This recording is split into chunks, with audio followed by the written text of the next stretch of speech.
I ordered and have received a copy of a very old book titled 101 Ballades.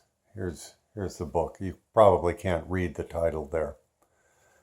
Here's what it looks like inside.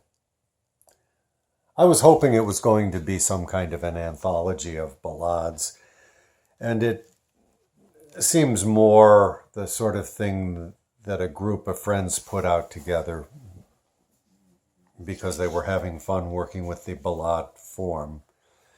Most of the verses are intended to be amusing.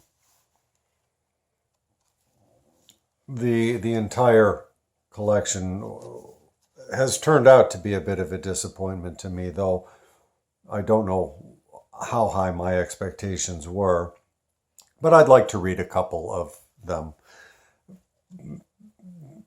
The most meritorious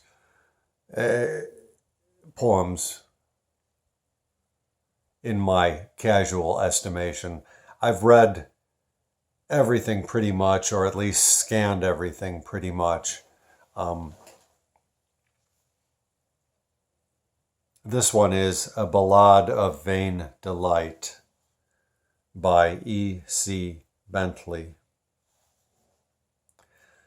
Howling the chorus of a comic song, I stagger home to bed at 3:30.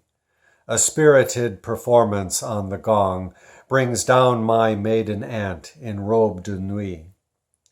She tells me she considers it to be her duty to inform me that Miss Bliss this morning saw me wink at Melanie. What is the use of going on like this? Alone I wander mid the giddy throng. Last Thursday evening, feeling like a spree, although my conscience told me it was wrong. I put some strychnine in my parents' tea. Alas, alas, how well too late I see my own improvidence and thoughtlessness. Who is there now to love and comfort me? What is the use of going on like this? I'm growing deaf. My lungs are far from strong. I stoop and shuffle like a chimpanzee. My stories are interminably long. I laugh at them myself consumedly. I talk about my mother's pedigree. I note a tendency to avarice. These are thy wages, O debauchery. What is the use of going on like this? Envoi. Prince, what is that you're hiding? Let me see. A note from Mr. Semitopoulos? He will be pleased to come and shoot, will he?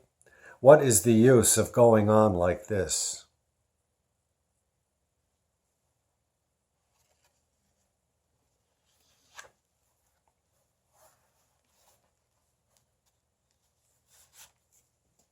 And a second example. This is by H.S. Mackintosh, whose poems indeed make up the great bulk of this volume. Ballade in Memory of the Angel, Petworth, 1927, for Jim Allison, Johnny Morton, and Peter Belloc.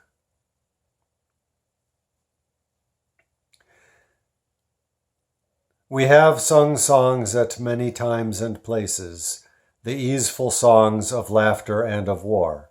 In lusty tenors, baritones, and basses, we've chanted ditties from our boundless store.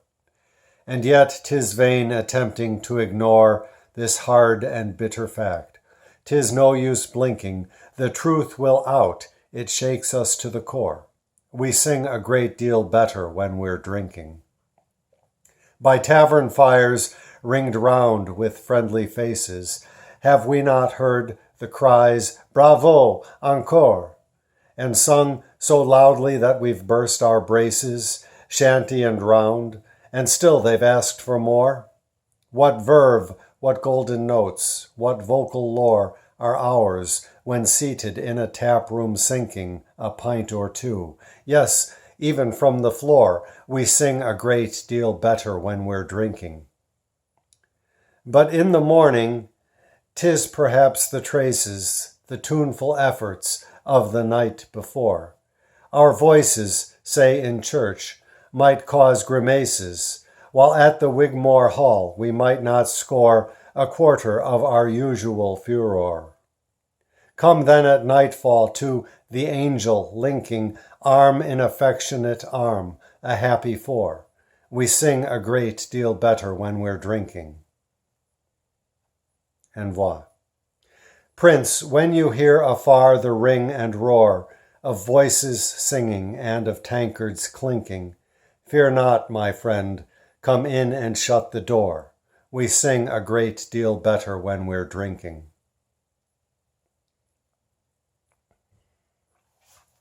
Both of those capture the tenor of the rest of the poems fairly well.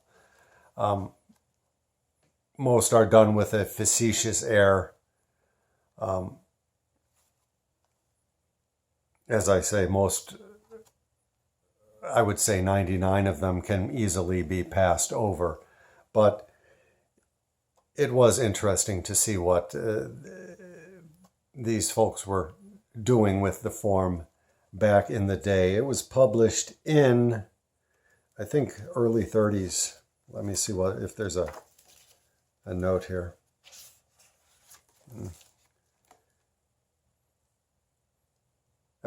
First published October 1931. Second edition, December 1931. So it went into a second edition. But it seems to have died thereafter, which is probably right. But I have revived two of the poems with this video.